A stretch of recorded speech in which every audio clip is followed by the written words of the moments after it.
offend ako para sa lahat ng kababaihan. Lalo na kung ipagmamalaki pa na karangalan ng isang babae na siya ay pagpantasyahan. Dapat ba bang ipagpasalamat na ang lalaki ay nag-iisip ng malaswa sa iyong pagkababae? Nagkataon lamang siguro na siya ay nakasuot ng isang suit, nakaharap sa isang mic, at may titulo bago sa kanyang pangalan.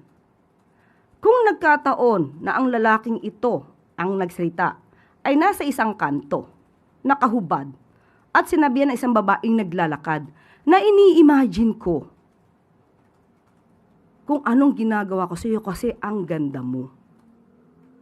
Magkaiba ba yun? Kung ordinaryong tao ang gagawa o ang tao ay supposed to be isang honorable